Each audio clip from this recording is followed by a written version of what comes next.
for the National Auctioneers Association, and I'd like to welcome you. Thank you for joining us for today's newest iSeries installment. iSeries is a free informational webinar series produced by the NAA in order to share auction industry knowledge and insight with NAA members and the general public. We are excited to present today's topic, but before we dive into today's session on marketing from a winner, we want to share a little more with you about who we are. Headquartered in Overland Park, Kansas, the NAA represents the interest of thousands of auctioneers in the United States, Canada, and across the world. The NAA is dedicated to providing its members with educational programming and resources to help them advance themselves as professional auctioneers.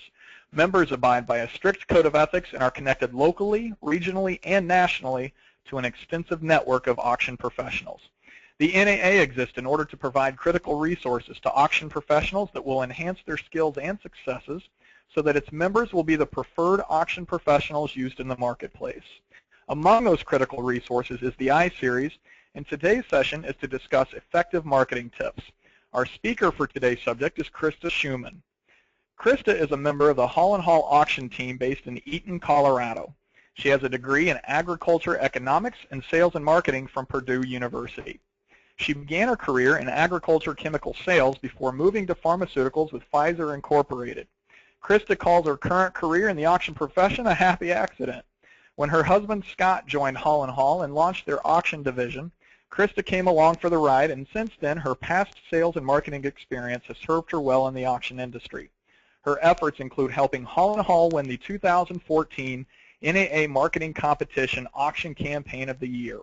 Because of all of that experience, and really because she's just very awesome to work with, we're thrilled to have Krista present for you today. Before she begins, please note that you may submit questions at any time during the presentation. These questions will then be asked during our brief Q&A period following the conclusion of Krista's presentation. You can take part in the conversation by typing your question and submitting it. A little later, we will also ask that you take part in a very short 3-question poll toward the end as well. With that, we are extremely pleased to hand things over to your presenter today. Krista, the floor is yours. Thank you very much, Curtis. Hi, everyone. Seems a little odd not to be able to see you face-to-face, but excited to be here and share some ideas and some strategies with you with regards to overall marketing strategy. To give you a brief idea, as Curtis said, we were fortunate enough to win the 2014 Auction Campaign of the Year. I wanted to give you just a brief overview of what that project entailed so that when I'm using examples through the presentation, I'll be referencing back particularly to this property and this project just to kind of give you a cohesive picture. This project was 33,000 acres, so no small project by any means, over 1,000 cattle, and over $3 million in equipment. The property was in 6 different counties in the state of Kansas, and we held 3 auctions in 2 days. So there were 2 big ranches as a part of the property, and then a large section of production ground within the property as well. So that's why we had the 3 auctions in 2 days, which was a bit of a logistical nightmare, but we were able to do it. So just to give you that sort of background on what we were dealing with in terms of size and scope. So as I go through and give examples, you'll understand where I'm coming from. Now, next slide, please. Kind of what I want to cover with you today is just generally how we approach a property or how we approach an auction. How we do it, obviously, we specialize in farms and ranches, in land in general, but I believe that most of these strategies really work for any type of project you're working on, from benefit auctions to whatever else, other type of properties you might do, from general estate sales. Whatever the process is, you have to have some type of marketing strategy in place.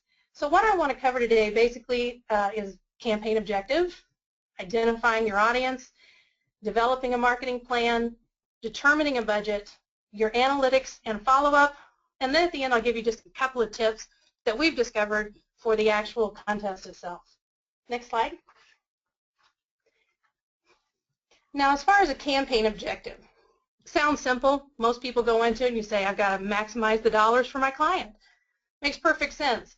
But that's not always the complete campaign objective. Sometimes it can be a little bit, maybe 2-tiered is a better way to say it. To give an example, for this particular property for us, it was a bit of a 2-tier project. Obviously, dollars per acre were very important to us. We wanted to maximize that. But we had an interesting client. She was a woman 79 years old who was recently widowed and who was left with this enormous burden from everything she had to deal with, from how many acres there were to the equipment to the cattle, and she really needed us to solve a problem for her.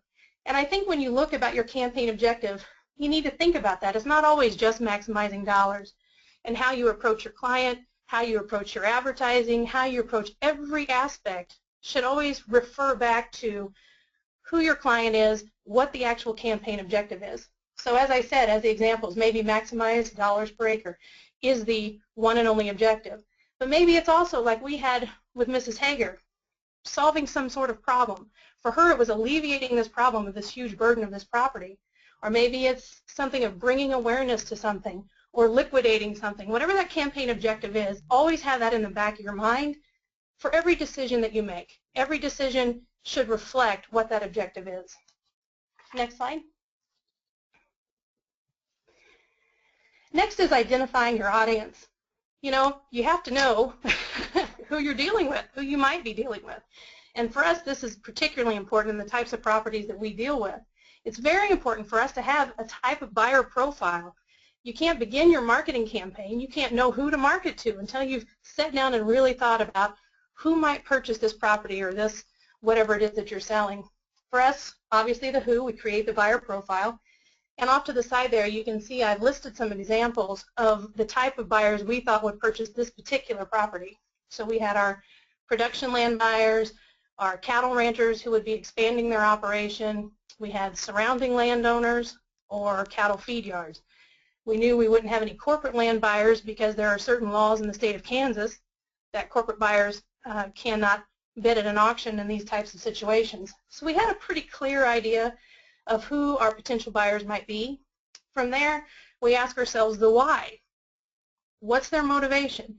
Is it an investment? Are they expanding their operation? What reasons would they have to be a bidder at our auction? And then finally, how would they purchase? For us, we knew that could be a general normal loan, a 1031 exchange, perhaps they'd be paying cash.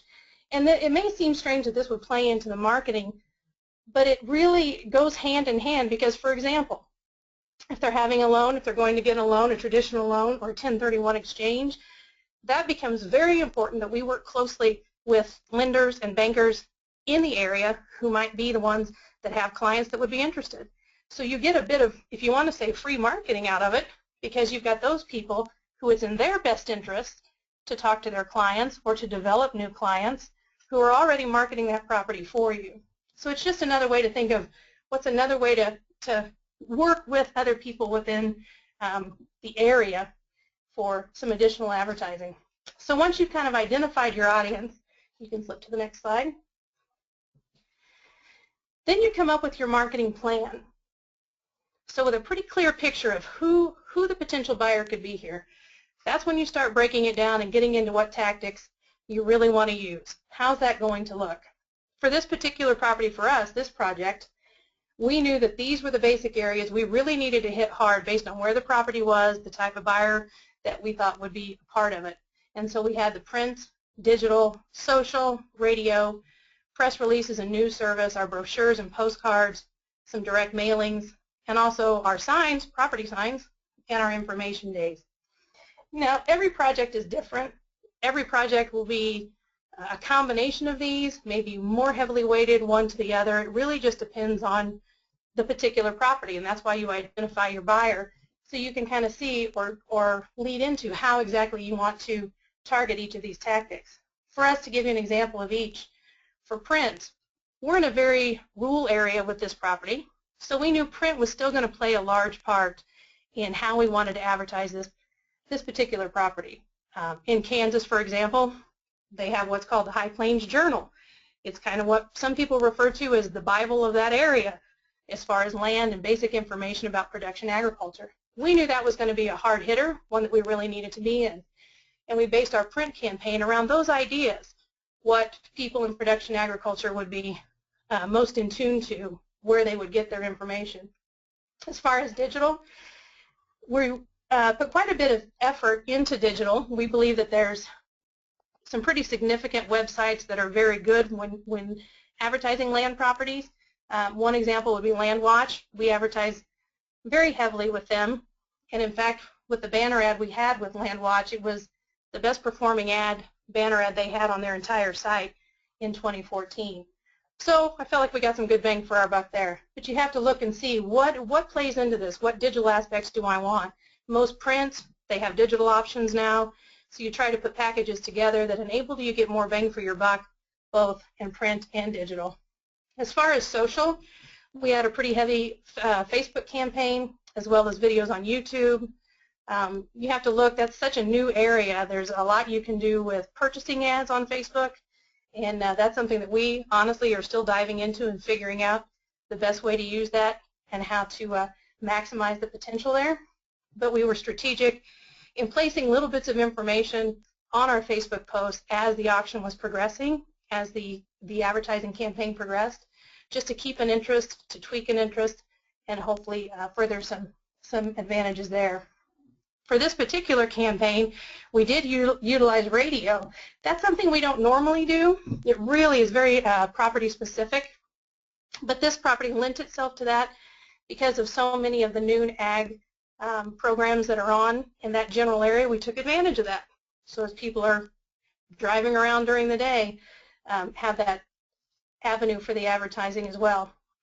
As far as press releases and the news service, we had this auction information about it picked up by over 270 different publications, which is pretty huge for this type of property.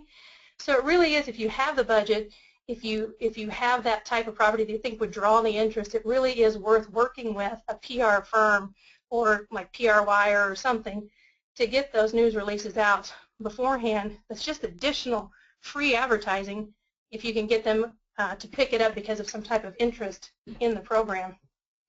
And then also brochures, postcards, and mailings. Obviously we do a 4-color brochure and have that readily available on our website, as well as direct mailings.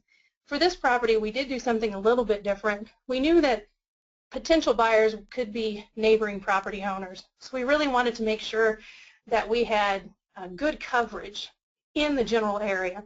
So we actually did do a direct mailing through an EDDM program through the Postal Service, which makes it very affordable to do direct mailings, particularly in rural areas, and it was very cost effective.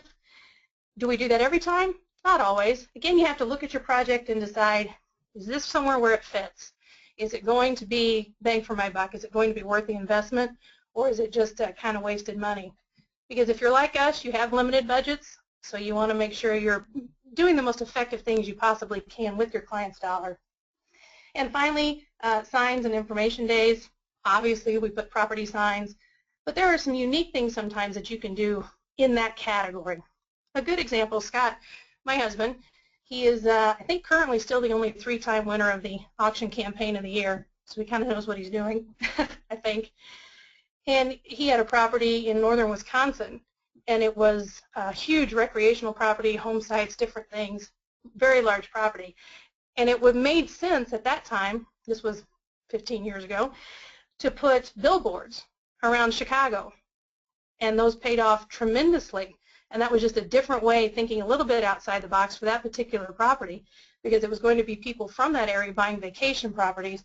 So it fit, that type of advertising fit there. So I think you always have to look. You develop your marketing plan, and then always have to look and say, where's something unique within this category that would work for this particular type of project, not necessarily property.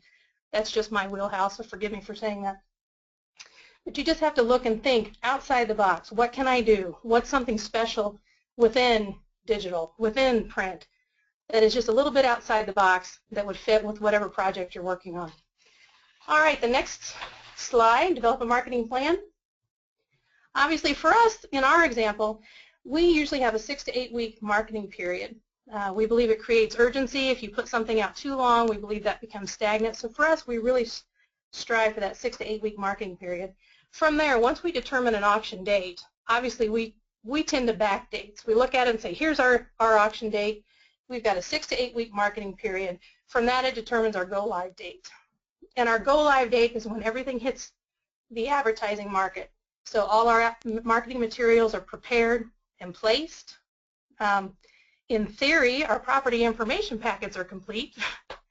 I don't think we've ever had one complete yet, but that's always our goal. But you try to have as much information as possible for potential buyers before you have a go-live date. And then a detailed calendar of your ad placement. Just making sure as you look at it, it's laid out in front of you, you can see it and say, what gaps do I have? Where do I need to fit in something else?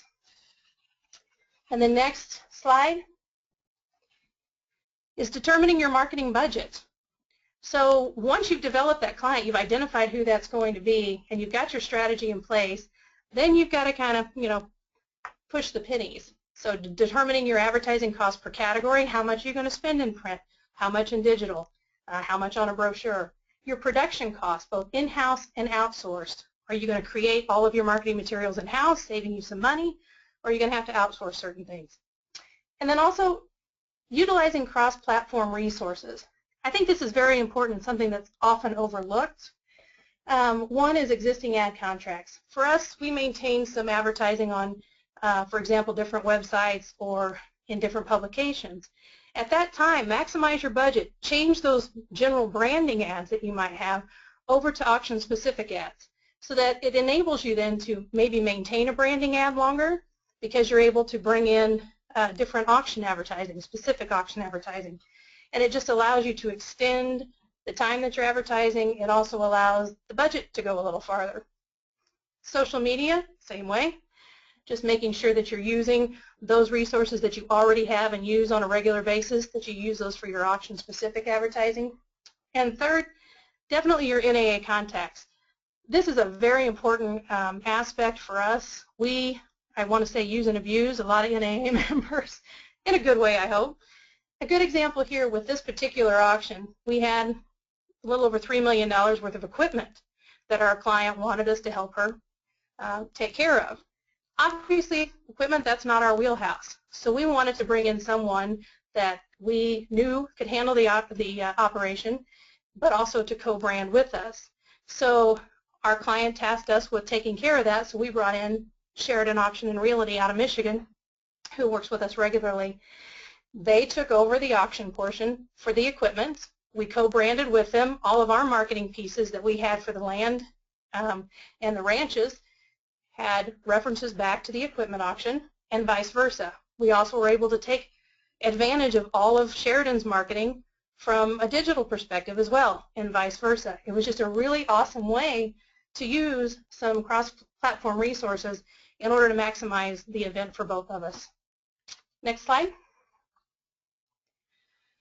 Probably one of the most important parts of any of the campaigns that you can do is your analytics and your follow-up. This is where you see your return on investment. Maybe it won't make a drastic difference with the project you're currently working on, but it can make a really drastic difference for any further projects.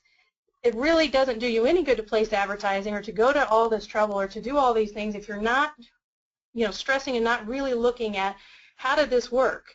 Was this worth my money? Was this worth my client's money to place those advertisements the way you did? So it's really important to utilize Google Analytics to find out what's working with your website, what's working with the digital ads that you've placed, and know exactly how people are coming to your information, how they're looking at it, how they're utilizing it.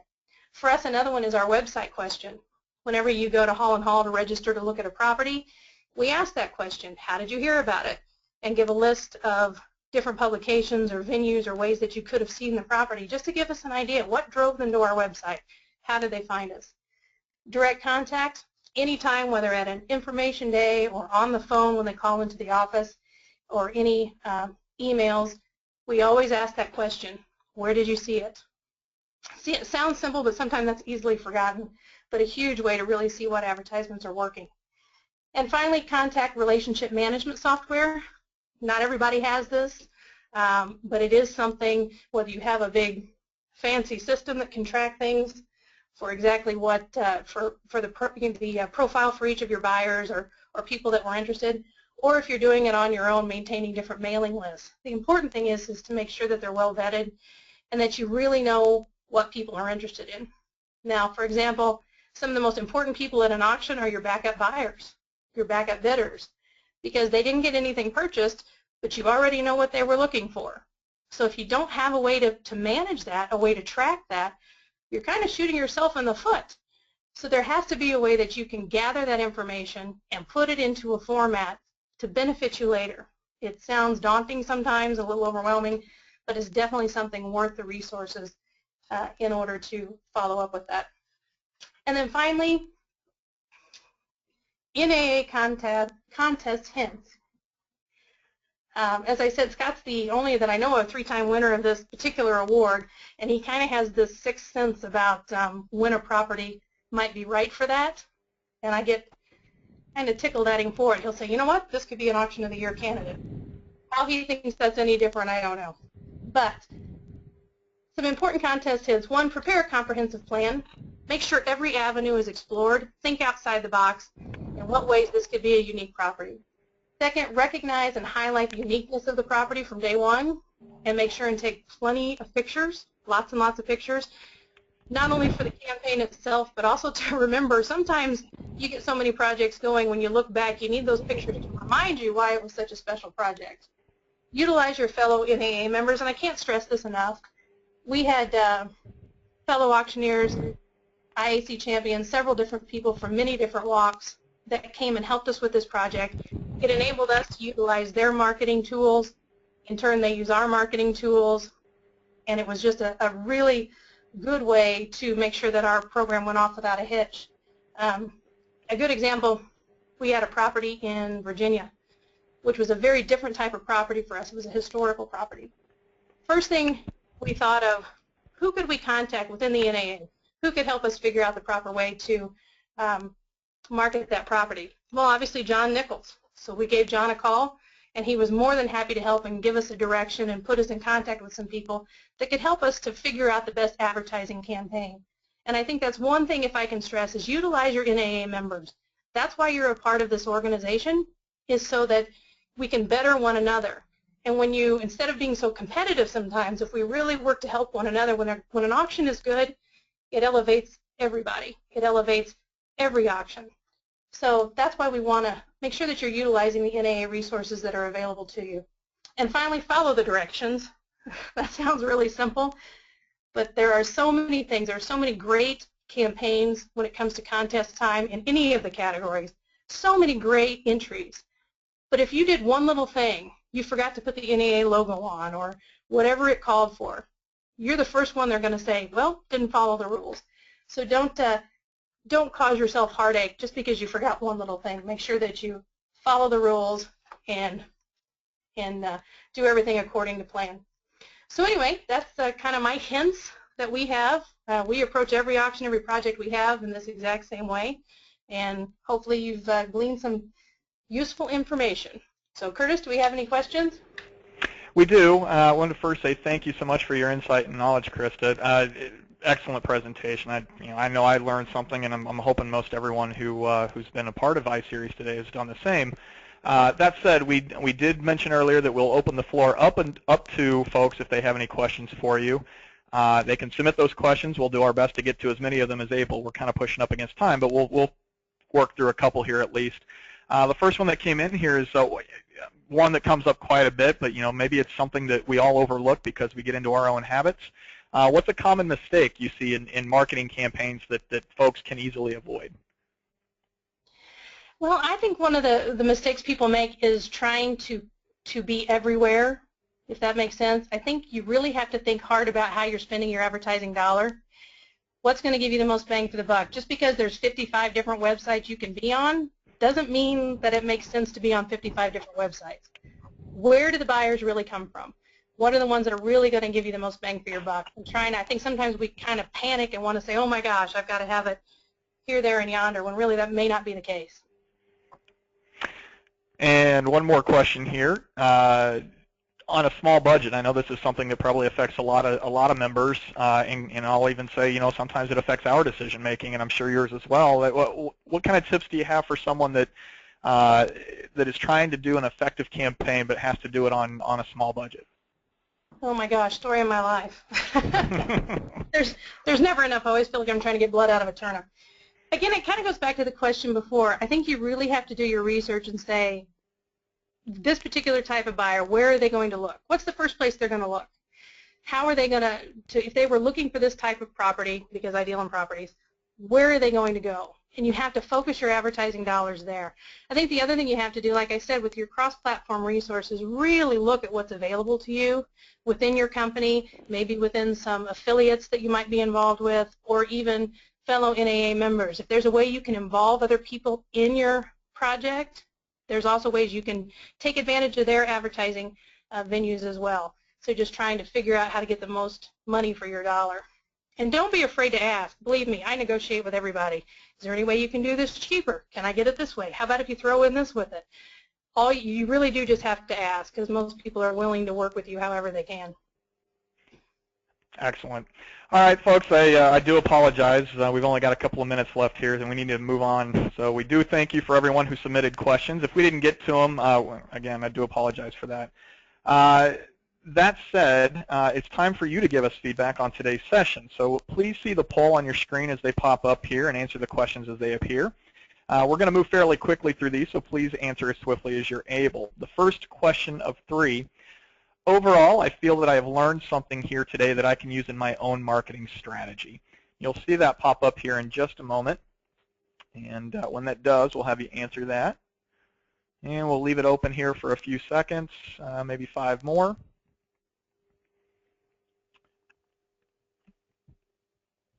Okay, on to question number 2.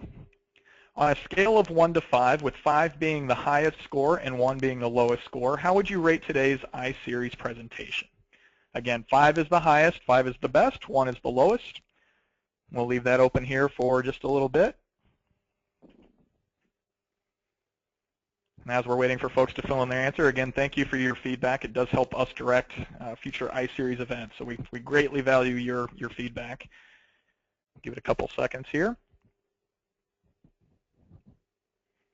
Okay, and question number 3, the final question in our quick survey. On a scale of 1 to 5, with 5 being the highest score and 1 being the lowest score, how likely are you to attend another iSeries event? Again, 5 being the highest, yes, absolutely, we'll see you again. Number 1, maybe this isn't. Maybe iSeries isn't for you. How about that? So we'll leave that open here for a few seconds. And one more time, we do thank you for your participation in the survey. And okay, we'll go ahead and close that. We've just got a minute or 2 left here in today's iSeries session.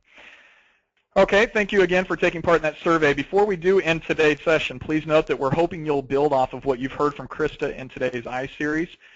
You can do that several ways. First and foremost, you can do that by taking part in the 2015 NAA Marketing Competition. It is open now currently. It opened on March 1st. We are accepting entries for that from now until April 22nd. The competition is open to NAA members only, so if you are a part of today's iSeries session, you're not a current member of the NAA, but you would like to do so, well, we absolutely encourage you to do that. Get a hold of us in the NAA office, get your membership set up, and then you can take part in that marketing competition. You can find the rules, complete rules, and the registration form online at auctioneers.org, and you can get your form, and we'll get you on your way. We really want you to take part in the competition, so please take advantage. And I think I mentioned this. If not, everyone who is an NAA member gets 1 free entry. So I think that's something that maybe gets overlooked sometimes. So absolutely, we want you to take advantage of at least 1 entry, and if you want to enter more, the quick specific there is that it's $10 per entry. But yeah, everybody who is an NAA member gets 1 free entry, so please take advantage of that. And if you have any further questions, you can contact Heather Rempe at 913-563-5425. That was 913-563-5425. Or you can email Heather at hrempe, that's R-E-M-P-E, hrempe@auctioneers.org. And quickly, finally here, with just about a minute left, a quick note about what's on tap from iSeries in the near future. You'll get a replay of today's session through an emailed link that should be available hopefully by the end of the week. We'll get that to you. You're able to replay it, use it for your own benefit. That's a benefit for NAA members only, or for everyone who registered, excuse me. The archive in the future will be available to NAA members. Also in April, I guess, next month, we will have 2 audio sessions from past IAC champions available at auctioneers.org. So be on the lookout for those. And finally, our next iSeries webinar will be Wednesday, May 6th, so just about 2 months from now. Wednesday, May 6th The iSeries webinar will be with current IAC champion Jason Miller, who will present tips on effective bid calling. So if you're looking forward to just increasing your overall presence when you're calling bids, or if you're even thinking about being a part of IAC at this year's conference and show, absolutely you'll want to be a part of that webinar again on Wednesday, May 6th. We'll send you information to you on this event and others in the near future. And with that, we're going to wrap up today's iSeries. We thank you again for taking part in today's webinar. That does conclude today's web. And remember that the NAA iSeries exists because it's about you. So thank you again for taking part, and we will talk to you next time.